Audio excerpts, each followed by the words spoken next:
నమస్తే, welcome to our channel. నేను సిరి.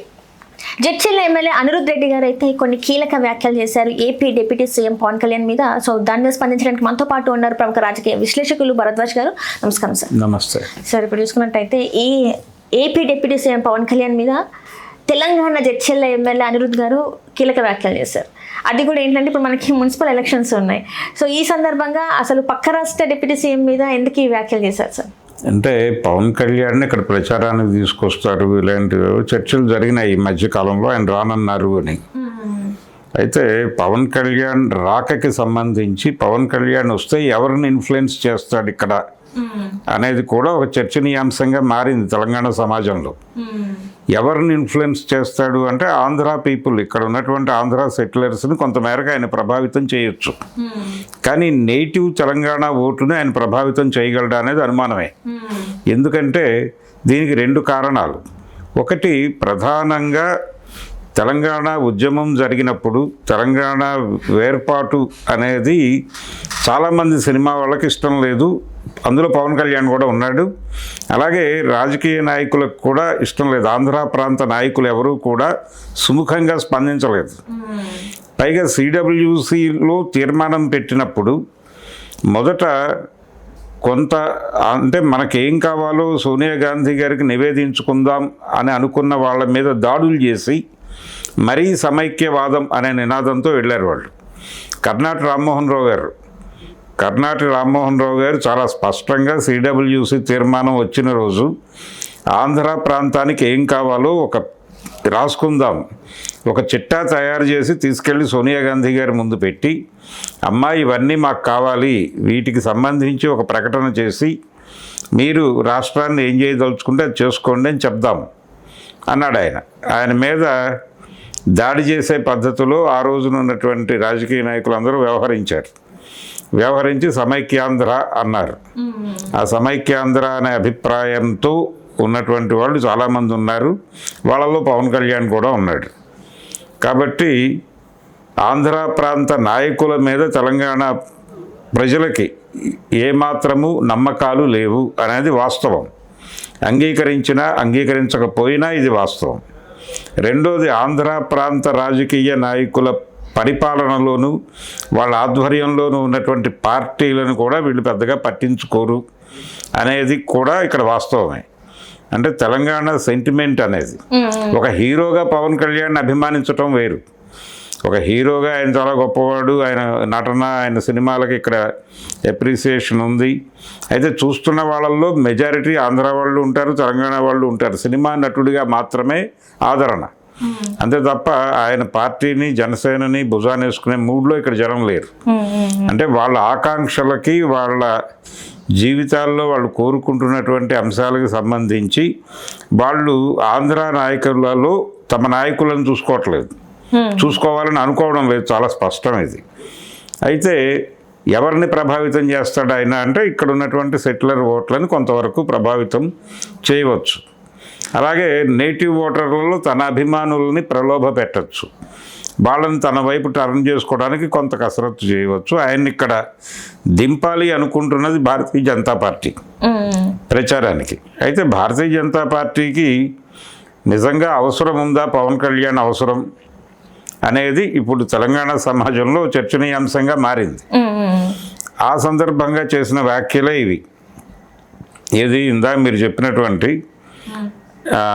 జడ్చర్ల ఎమ్మెల్యేనా అనిరుద్ రెడ్డి ఆయన ఏమన్నాడు? ఆయన కామెంట్ ఏమిటి అంటే చంద్రబాబు నాయుడు అంటే పవన్ కళ్యాణ్కి చంద్రబాబు నాయుడు గారు ప్రొడ్యూసరు, నారా లోకేష్ కో ప్రొడ్యూసరు, మోడీ ఏమో కొత్త ప్రొడ్యూసరు. అంటే బీజేపీ వాళ్ళు పిలుస్తున్నారు కాబట్టి వీళ్ళు ప్రొడ్యూసర్లు, ఇప్పుడు కొత్త ప్రొడ్యూసర్లు, వీళ్ళ కోసం నాటకం ఆడతాడు ఆయన. ఇది తప్పు. అదేంటి సార్? అసలు ఆయన ఒరిజినల్ ప్రొడ్యూసరే మోడీ. ఆయన భారతీయ జనతా పార్టీ రాజకీయ నాటకంలో ఒక పాత్రధారి. అది ఇప్పుడు కాదు, ఆయన చాలా కాలంగా భారతీయ జనతా పార్టీతోనే ట్రావెల్ అవుతున్నాడు.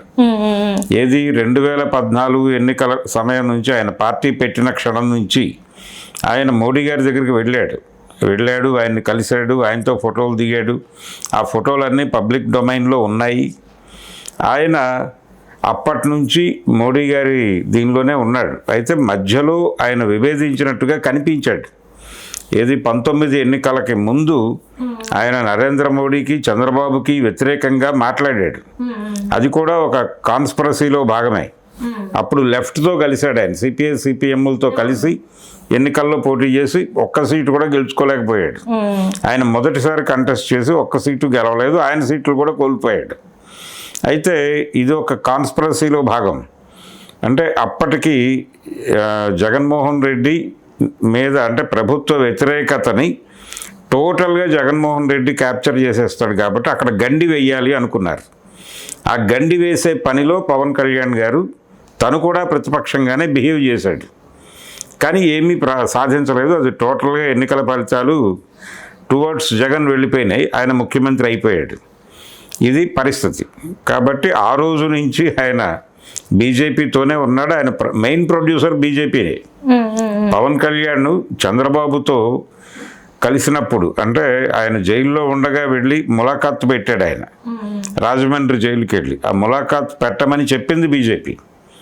ఆయనకు ఢిల్లీ నుంచి ఫోన్ వచ్చింది. ఆయన హ్యాపీగా ఓజీ షూటింగ్లో ఉన్నాడు, రామానాయుడు స్టూడియోలో ఉంటే ఆయనకు ఫోన్ వచ్చింది ఢిల్లీ నుంచి. ఆ ఫోన్ పట్టుకొని ఆయన వెళ్ళి చంద్రబాబుని ములాఖాత్ పెట్టి మనందరం కలిసి పోటీ చేస్తున్నాం, మీరు దయచేసి ఇండియా కూటమి వైపు ఆలోచించకండి, మీరు ఎన్డీఏ విండో క్లోజ్ చేయకండి అని చెప్పొచ్చాడు.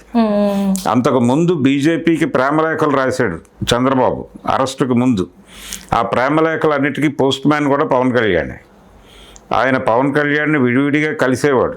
బయట కలిసిన ప్రతిసారి ఒక లవ్ లెటర్ ఇచ్చేవాడు. ఆ లవ్ లెటర్ తీసుకెళ్ళి ఆయన అక్కడ ఇచ్చొచ్చేవాడు, ఢిల్లీ పెద్దలకు పంపించేవాడు. ఇది ప్రోగ్రాం. అందుకని ఆయన బీజేపీ చేతిలో ఒక పాయసంలో గరిట్లాంటి వాడు.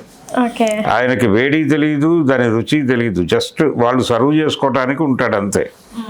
అందుకని ఆయన మెయిన్ ప్రొడ్యూసరు బీజేపీయే, చంద్రబాబు లోకేష్ కాదు. ఆయన మొదటి నుంచి భారతీయ జనతా పార్టీ మనిషే. ఆయన సంఘ్ పరివార్ చేతిలో కర్ర, వాళ్ళ అంబుల పొదిలో ఒక అంబు, వాళ్ళ ఆయుధం. భారతీయ జనతా పార్టీ చేతిలో ఆయన పరికరం, వాళ్ళ పట్టకారు, వాళ్ళ గరిట ఏదైనా కావచ్చు.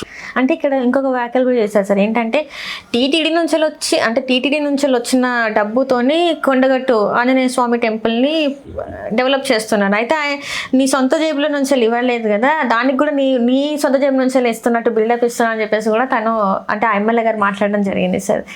మరి అది ఏంటంటే నిజంగా మరి ఏంటంటారు సార్? మరి అంటే మొత్తం తెలుగు రాష్ట్రాల్లో ఉన్నటువంటి ఆలయాల పునర్నిర్మాణానికి అవసరమైన నిధులు సమకూర్చడం అనేది వాళ్ళ ప్రోగ్రాంలో భాగమే, టీటీడీ వాళ్ళ ప్రోగ్రాంలో భాగమే. అయితే పవన్ కళ్యాణ్ ఈ మధ్య తరచూ అక్కడికి వెళ్తున్నాడు, కొండగట్టు వెళ్తాడు. ఆయన ఆంజనేయ స్వామి భక్తుడు, ఇవన్నీ ఎస్టాబ్లిష్ అయినటువంటి ఫ్యాక్ట్లే. అంటే వారి అన్నగారు ఆంజనేయ స్వామి భక్తుడే కాబట్టి ఈయన కూడా భక్తుడే. ఈయన మధ్యలో కొంతకాలం చేగువేరా అలా ట్రావెల్ అయ్యాడు, కొంచెం లెఫ్ట్తో ట్రావెల్ అయినప్పటికీ మళ్ళీ వచ్చి రైట్ వింగ్లో కలిసిపోయాడు. అందుకని ఆ టైంలో వదిలిపెడితే మిగిలిన సమయాల్లో ఆయన ఆంజనేయ స్వామి భక్తుడే.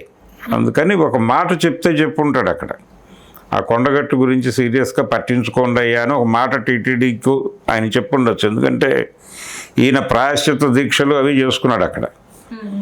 ఆ ప్రాయశ్చిత్త దీక్షలు ఇవన్నీ జరుగుతున్న టైంలో వాళ్ళతోనే ఉన్నాడు ఆయన, టీటీడీ వాళ్ళతోనే తిరిగాడు. మేబీ ఆ టైంలోనే అంతకుముందు ఎప్పుడో చెప్పుండొచ్చు.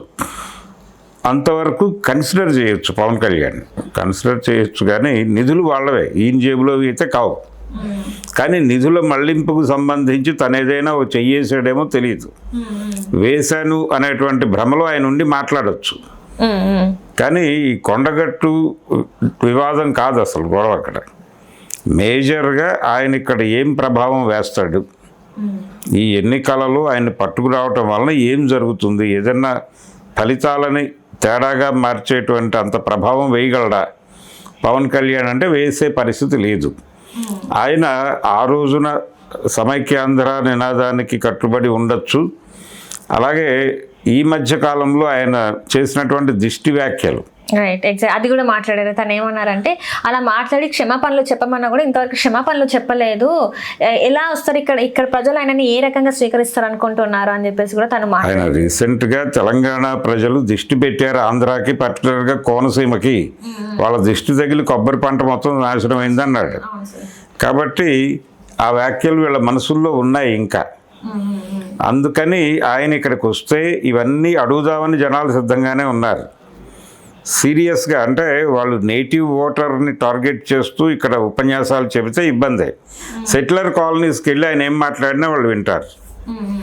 అలాంటి ప్రయత్నం ఇప్పుడు కూకట్పల్లి హౌసింగ్ బోర్డులో మీటింగ్ పెట్టుకోవచ్చు, వనస్థలిపురంలో పెట్టుకోవచ్చు, చిక్కడపల్లిలో పెట్టుకోవచ్చు.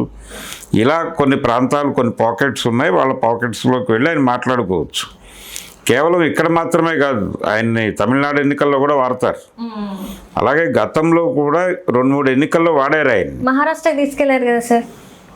అంటే ప్రతి చోట తెలుగు వాళ్ళు ఉన్న ప్రాంతాల్లో ఈయనతో మాట్లాడించడం ద్వారా ఆ ఓట్లను తమ వైపు డ్రైవ్ చేసుకోవడం అనేది ప్రోగ్రామ్ వాళ్ళు. బీహార్కి తీసుకెళ్ళలేదు, మళ్ళీ తీసుకెళ్ళలేదు, మహారాష్ట్రకి తీసుకెళ్ళారు. అంటే ఆంధ్ర ఓటర్లు ఎక్కడుంటారో, నాగపూర్ పరిసరాల్లో ఆంధ్ర ఎక్కువ, బలార్షా ఆ ఏరియాలో కూడా ఆంధ్ర ప్రాంతం నుంచి వెళ్ళిన వాళ్ళు, తెలంగాణ నుంచి వెళ్ళిన వాళ్ళు కావచ్చు. అంటే తెలుగు వాళ్ళు ఎక్కువగా ఉన్నటువంటి ఏరియాలో, ఇప్పుడు నాగ్పూర్లో కూడా చాలా ప్రాంతాల్లో తెలుగు వాళ్ళు ఉంటారు. ఇలాంటి సందర్భాల్లో ఇలాంటివన్నీ తీసుకెళ్ళడం ద్వారా ఒక ప్రయోజనం నెరవేరుతుంది. చంద్రబాబును కూడా తిప్పారుగా, అందుకని అలాగే ఇక్కడ కూడా జరుగుతుంది. అంతకు మించి ఆయన నేటివ్ ఓటుని ప్రభావితం చేసే పరిస్థితుల్లో అయితే లేడు. జనం కూడా ఆయన యాక్సెప్ట్ చేయరు, ఆయన్ని యాక్సెప్ట్ చేయరు, చంద్రబాబుని యాక్సెప్ట్ చేయరు, జగన్మోహన్ రెడ్డిని కూడా యాక్సెప్ట్ చేయరు. కాబట్టి ఆయన అసలు పక్క రాష్ట్రపు గొడవలే మనకొద్దు అని చెప్పి ఒక రాజ్యాంగం రాసుకుని కూర్చున్నాడు అక్కడ. ఇంతకు ముందు వచ్చినటువంటి ఆయన చెల్లెలు షర్మిలను కూడా ఆదరించే పరిస్థితి లేదు ఇక్కడ.